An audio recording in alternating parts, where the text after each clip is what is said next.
Ladies and gentlemen, welcome to round number 4 here of our video game challenge here at Second Starter Place in Pico Rivera, California. My name is Jesus Coronel, and we are going to get set for round number 4 between Erik Holmstrom and Jason Tang here.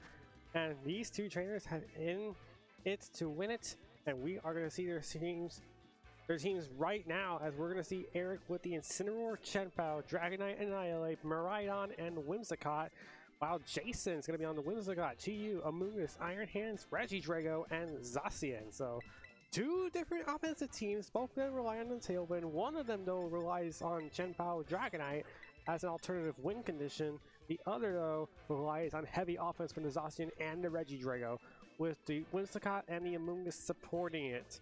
So, going to be a quite interesting matchup between these two trainers, as there's a lot of potential to go ahead and use those tools like the Whimsicott for Tailwind, Miraidon obviously with the high damage output that it provides, Dragonite with those extreme speeds, and Annihilate with the potential of going for that final gambit. But of course, this is a choice leftovers. We're not going to see that happen. And as for Jason, there's a little thing where you could just go with the Tailwind yourself, but you also have the option of going for Cotton Spore, which is an interesting move, because as long as your Pokemon aren't grass types, they're going to take a -2 drop in speed. And so, as we're going to get our teams locked in here for both of these trainers, we're going to be seeing what will it take for both of these trainers to win and potentially advance that 3-1 in their record books. Here we go, game number 1 here. We're going to get this from Erik's perspective, and Jason's going to go ahead and lead Chi-Yu and Iron Hands. Erik going to lead the Whimsicott Miraidon. So there's a couple of beneficiaries here for Erik. Unfortunately, not outspeeding the Chi-Yu is not one of them, because of that choice card that the Chi-Yu's holding, Hadron Engine is going to activate, but it also activate Iron Hands' Core Drive, give me a multiplier for its attack stats, and we'll be hitting a bit harder.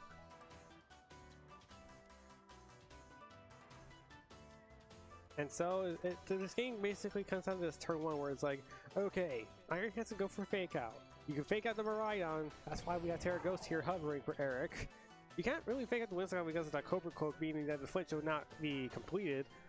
It'll just go down to, well, what does the Iron Hands and Chi-Yu do? Because Fake Out's obvious, but there's also a Terra Ghost in the incoming. If you predict the Terra Ghost, you can just go ahead and Dark Pulse the Miraidon side to make sure it goes down in a single hit before a Tailwind happens. But if the Tailwind does happen, then you have to go for the Volt Switch here to make sure Miraidon safely gets out of there. And we're going to see that Terra Ghost come out from Miraidon and protect it from a Fake Out, which was coming out into that Miraidon, and now it is a Ghost type, but it's unaffected by that Fake Out. Here comes Tailwind from this Whimsicott, so now it will allow its partner Miraidon to outspeed the Chi-Yu with that Electro Drift. How much damage is this doing? This is not a choice specs. This is a Life Orb, and it's not Terra Electric. It is enough for the one-hit knockout next to the Hadron Engine and the Life Orb that it carries.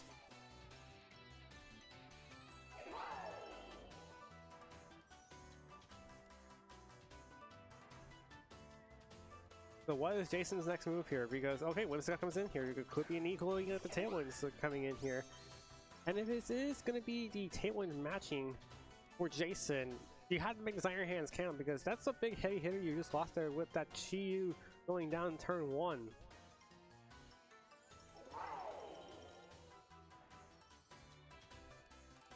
And so it just makes this job a little easier for the Whimsicott to go for an attack this turn, which is going to be likely that Moonblast coming out.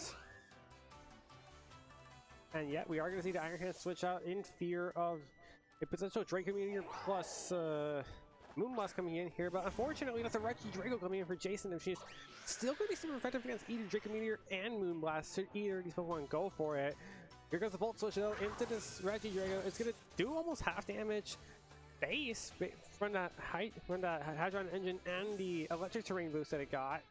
So now it's going to switch out of play here, and it likely will bring in, okay, we see an Incineroar and a Dragonite in the back, so we are seeing aggressive options from Erik to go for something like that Fake Out for the Incineroar to make sure this Whimsicott, although it is, okay, it's not a Cobra Cloak, it is a Pokesash. We just checked that in the team sheets.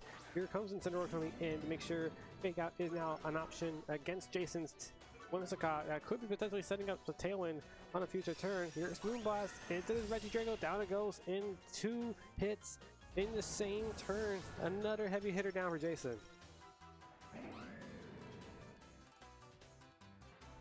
And so it is down to Iron Hands and Whimsicott for Jason, as he's had a Pokemon get knocked out 2 consecutive turns because of a double up.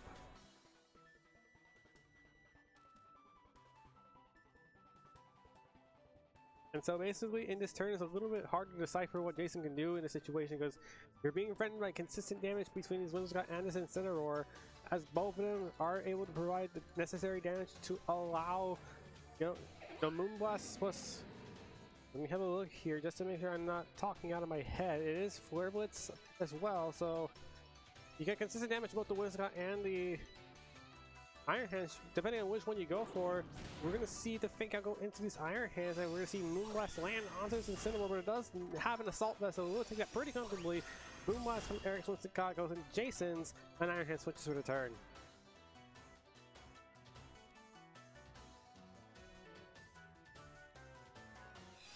Here goes Moonblast now into the Incineroar once again from Jason's Whimsicott. Eric's just going to go for it onto the Iron Hands, also reveals an Assault Vest, basically on that damage, and here comes U-turn from this Incineroar to the Iron Hands. And that's doing a minimal amount of damage with high HP and high defense stat against a bug type move that is not very effective against an electric type.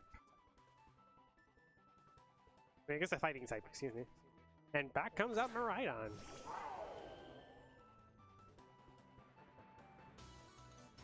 And oh, big read here for this Wild Charge. And it is another knockout of Miraidon for that range attack boost that got from the Quark Drive, fakes and Miraidon sending the electric terrain for it. And that's big damage to that Miraidon. Down it goes. The Restricted is down and the Terror is down for Erik. Palin Peters from Eric's end go. Here comes Dragonite now from Erik. This Dragonite is a choice band set, which is going to focus on getting heavy damage in here. And it has a plethora of options to go here, including Extreme Speed and Stopping Tantrum, depending on what it wants to knock out first. Extreme Speed may not be in range at that Whimsicott. Stopping Tantrum, though, will knock out the Iron Hands in that range. But there's another thing that Erik can focus on, which is, do you want to go for your Extreme Speed and make sure that Tailwind doesn't matter for the rest of the game, or do you want to just get the Tailwind up so your Incineroar has a little bit of an easier time later on in the battle?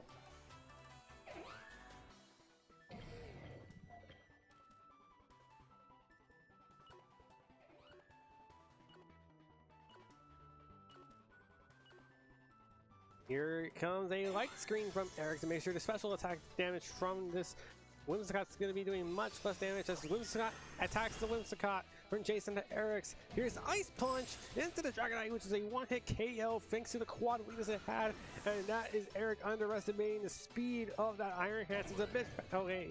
Oh yeah, never mind. There was a Tailwind up. I was about to say, comment about how much faster his Iron Hands is against this Dragonite, but then... Oh wait, there was a Tailwind this entire time. Here comes Incineroar now from Erik, his last hope against both this Iron Hands and this Whimsicott. His Iron Hands is going to take another attack drop thanks to that Intimidate.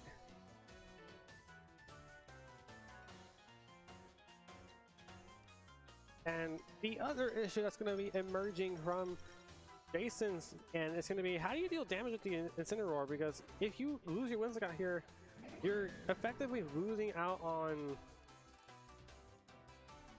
consistent damage towards the Incineroar, because that thing is Assault Vested.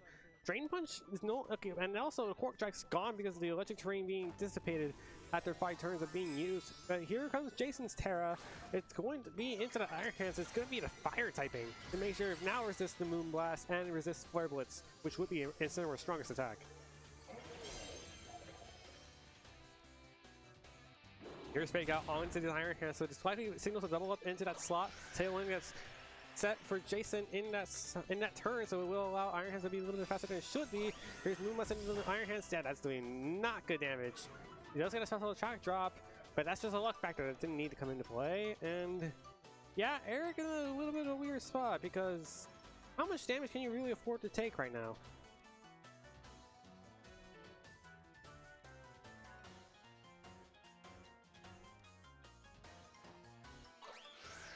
And now Erik's gonna match the Tailwind with his own Whimsicott in that slot into the turn. Here's Moonblast to Erik's Incineroar, not doing a whole lot of damage. Here comes Knockoff onto his Iron Hands, which is enough for the knockout. And that is Jason's win condition likely taken out. Now that you're no longer weak, resistant to that dark typing because of the Terra to get out of the situation. There goes an Assault Vest from this Iron Hands, and Jason likely not having a win condition with the Whimsicott, not having enough damage anymore, and there you go, battle's cancelled. Erik Holmstrom gonna win game number 1.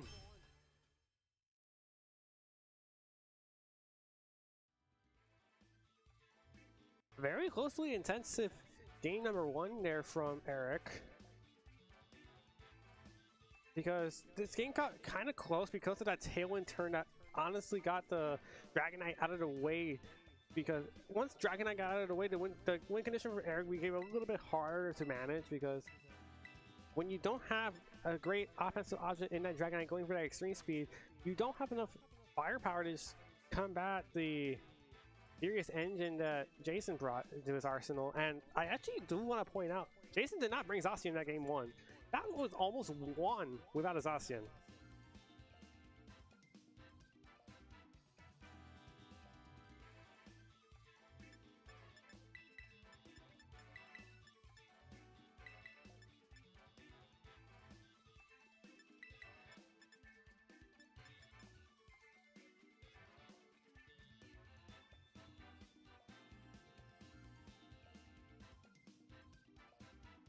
And as we get set for game number 2 here, I mean, Jason might bring the Zacian here into game number 2 here, because you have a great option going for that play rough into a majority of Erik's Pokemon. As long as you have the speed control in your favor, you should be threatening a whole lot of damage towards all of Erik's team, because there is no one thing that can resist all of Zacian's moves, unless it's specifically the Terra Blast ground that Zacian possesses, which is a great answer to this Miraidon team that Erik has brought out today. And as we get set for game number 2 here, we do see the Zacian come out this time around alongside the Whimsicott. Erik going to lead with the Incineroar and the Miraidon, so the Intimidate going to cancel out the Intrepid Sword, which means the only thing that's got into play without much drawback is his Hadron Engine.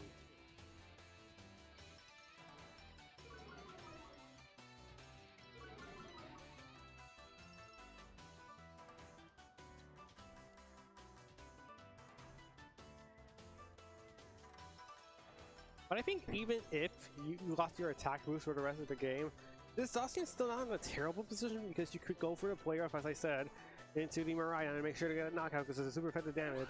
You unfortunately don't have any super effective damage onto the Incineroar, so that's likely going to be sticking around. And so it's basically, what does the Whimsicott do here? And Whimsicott unfortunately did not have much of a clear-cut decision here, so Iron Hands is going to take its place.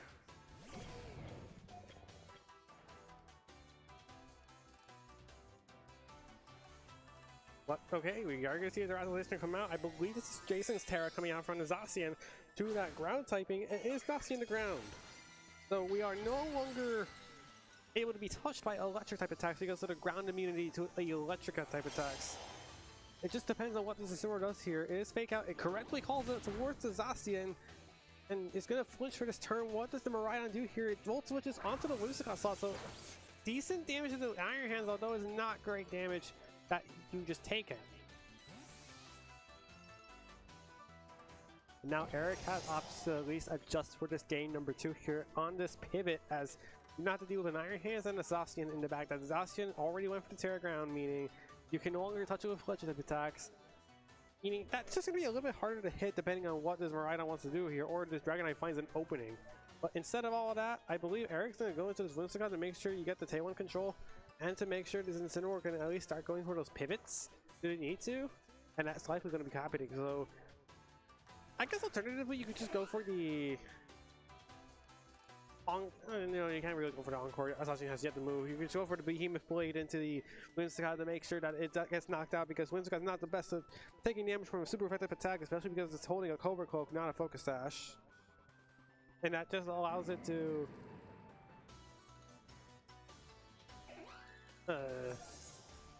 knock out the Whimsicott, meaning it can only really go for the Tailwind should it choose to, or you could just conversely just go Terra Fire, resist the Behemoth Blade, and then Moonblast the Iron Hand slot, or just make sure you get more turns to get beneficiaries off of the Tailwind that you set. Erik, however, is rolling roll on time. He's got to take the time to make a decision, and it's going to be the Terra Fire Whimsicott coming out.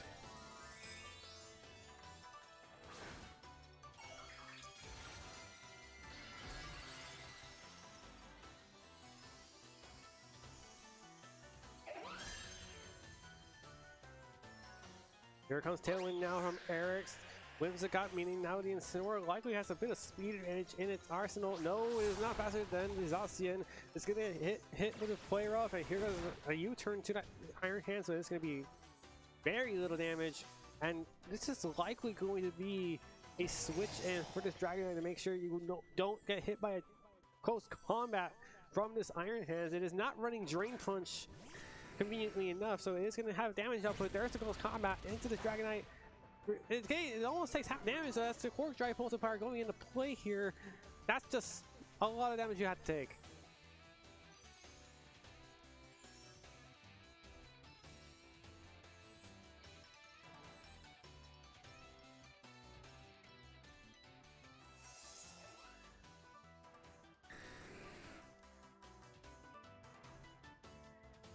So there's a little bit of a turn discrepancy here because Dragonite doesn't credit the KO into anything, but it gets KO'd by Play Rough more than likely unless you swap that back out into the Incineroar to get it Intimidate onto the Zacian so it becomes -1 attack. And then once again, the Whimsicott is not threatening damage. I mean, unless these Iron Hands goes, I mean, it is threatening damage towards the Iron Hands, but we saw how little it did throughout the entire battle.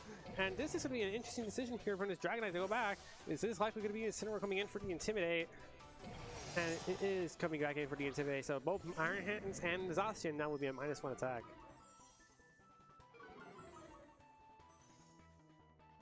And Jason actually going to withdraw the Iron Hands in this scenario, bring back the Whimsicott to make sure you can match the Tailwind now to get the advantage against this Whimsicott. Zacian you're going to protect for the turn, so this Whimsicott's not going to get a lot of damage out if we went for the Moonblast, depending on where it went out to the Iron Hand slot. So Whimsicott's going to take almost half damage from that Moonblast.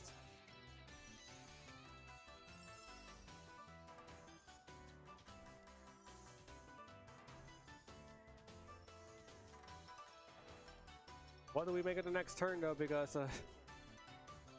these pivots that Milky's trainers have been able to do have been fairly interesting for the most part.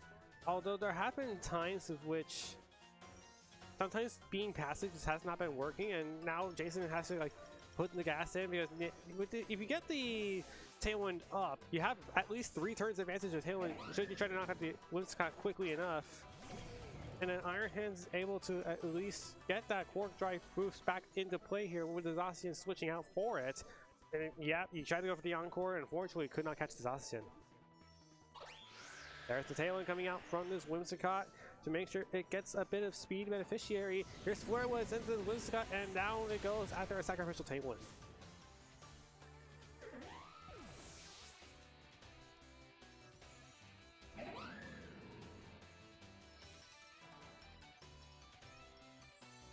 Alright, here goes Regidrago once again for Jason, so there is a bit of an advantage now that this Whimsicott's no longer a fairy type, because Dragon Energy can now hit everything for super effective, for at least an effective amount of damage, because now there is no immunity against Jason's whole entire team. But you need to get out of this turn while taking out the Whimsicott, because if this Whimsicott survives, you get another Tailwind up, and that means that this Whimsicott's able to at least set another Tailwind for later. And I believe this Whimsicott's actually just faster than his Regidrago. We do see that happen. Moonblast gets Regidrago around 40% health, and that's going to weaken damage to Dragon Energy significantly. Yeah, look how much damage that did. It would have been able to knock out a lot of Pokemon if we got off a perfect U-turn into this Iron Hands. And that's going to allow Incineroar to pivot once again for the Zacian.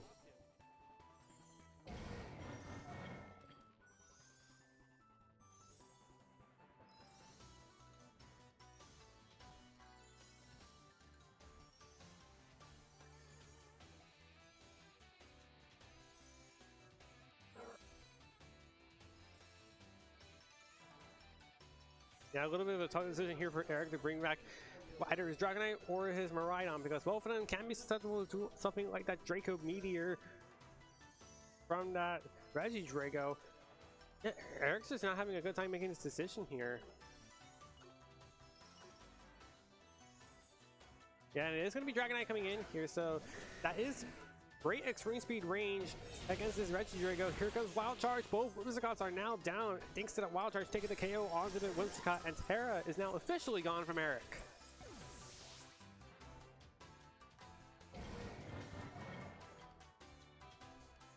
Tailwind Peters for Eric's side, meaning he has no more speed control, meaning Jason has at least 2 turns of speed advantage against all of Jason's Pokemon, meaning Draco Meteor can be pretty much a big win condition against Erik, because if you get these Draco Meteor off, then you're able to at least get big damage towards these dragon types.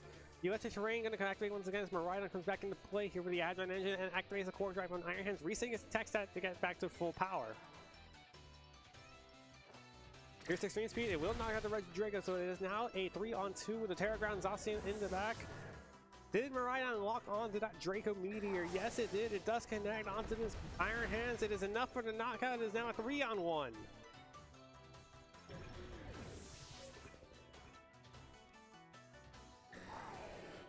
And I think the great course of action here is to switch out the Miraidon for the Incineroar to get the Intimidate, reset the Draco Meteor special attack drop, and then that allows Dragonite to just keep going for those extreme speeds and make sure you have complete control of this game. I think Erik has this on lock, because you just go for the extreme speed. Zacian has to take an Intimidate drop from this Incineroar. This battle's gone south quickly for Jason, and here comes that switch out for that Incineroar.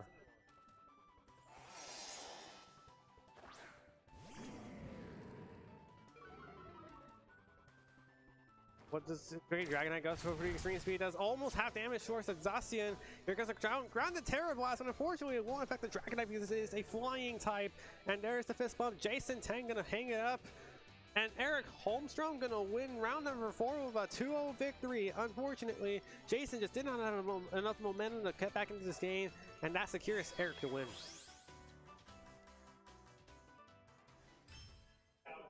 That's going to do it for round number 4, ladies and gentlemen. This has been an exciting, to say the least, set between Erik and Jason.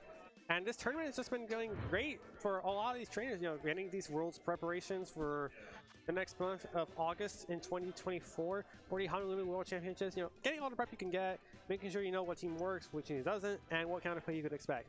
That's going to be doing it for round number 4. We'll take a break. We'll be back for round 5 after this.